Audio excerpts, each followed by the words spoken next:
E como é que tu entrou nesse mercado? Então, eu não sou do setor, né? Foi estudando para uma pós-graduação na área de perícia de engenharia que eu percebi um potencial mercado. Quando eu estudei o potencial contaminante dos 3 processos, né? Sepultar, ou colocar num cemitério vertical, ou cremar, e aí que eu descobri que cremar era mais sustentável, eu percebi que a gente tinha muito para crescer nesse mercado, nós temos muito pouco crematório no Brasil, e percebi que o serviço aqui deixava muito a desejar com relação ao que a gente vê na Europa ou nos Estados Unidos, né? O quão ruim era? O quão ruim não, mas que tipo de defeitos tem o serviço tradicional no Brasil? Primeiro que não é uma cerimônia, né? É um velório. Então, cadê você? A família tem que cuidar de quase tudo sozinha. Se você opta hoje, por exemplo, por fazer um serviço no setor funerário público, você tem que fazer tudo sozinho. Você chama lá, você tem que ir lá na funerária, especificamente, ou no Araçá, ou diretamente no Maria Paula. Você tem que contratar, você tem que ficar lá na fila, você tem que cuidar de toda a parte burocrática.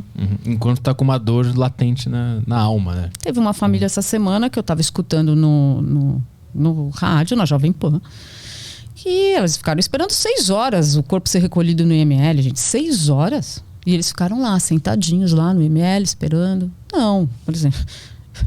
Quem que tem que ficar lá? A minha equipe tem que ficar lá. Quando estiver perto da hora de ser liberado, vai ligar para a família ficar lá 15 minutos e ir embora. Entendi. Entendeu? Não, você tem que fazer. E você fica o dia inteiro correndo atrás de um monte de papelada para poder fazer a cerimônia no fim do dia.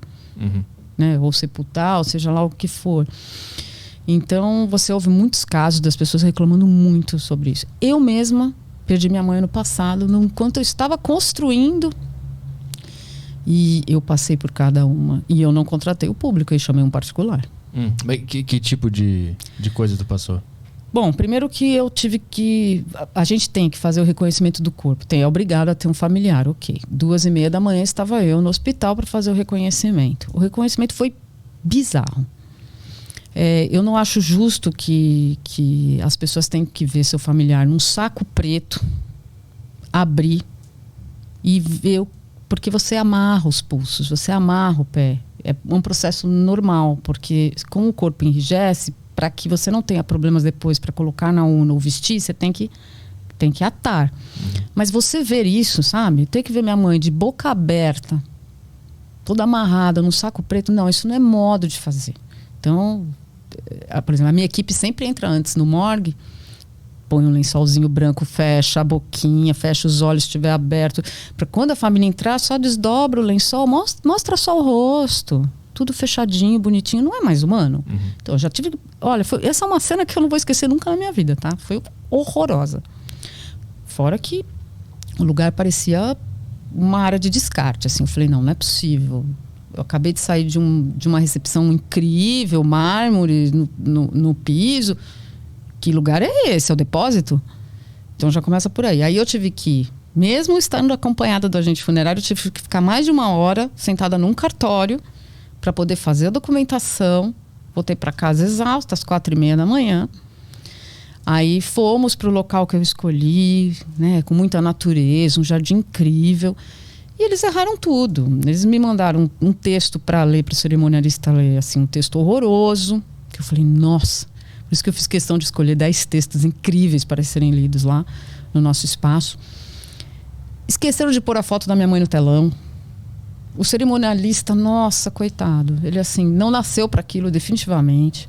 O elevador que trouxe a urna da minha mãe era muito grande. Então, meu pai quis dar um beijo na minha mãe, na testa dela, antes do elevador descer e finalizar a cerimônia.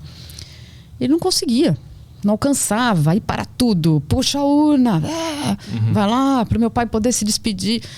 Olha, pedi para fazer um arranjo dentro da urna, né? Falar, eu quero essas flores. Não tem.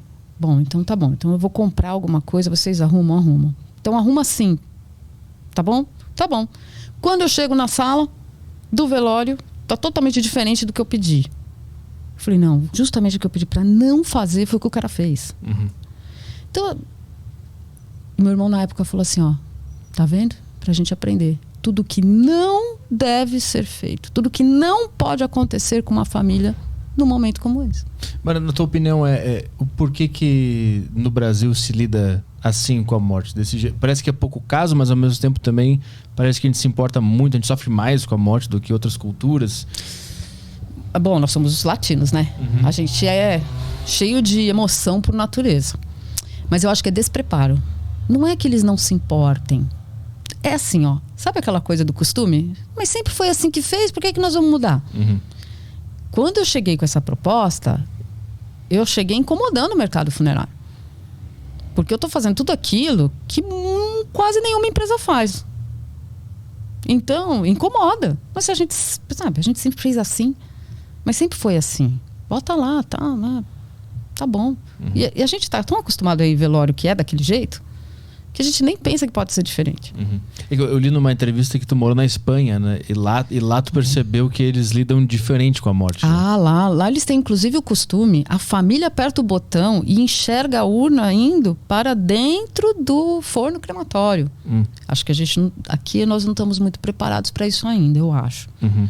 Tá? Eu acho meio impactante. Para o povo brasileiro é muito, muito impactante.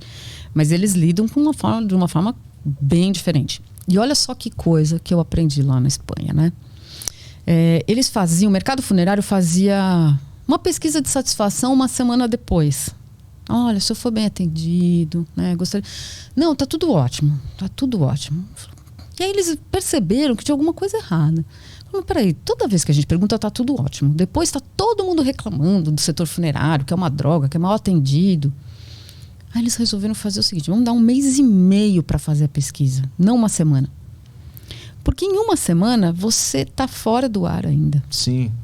Então você não tá nem lembrando direito o que aconteceu, você ainda tá processando.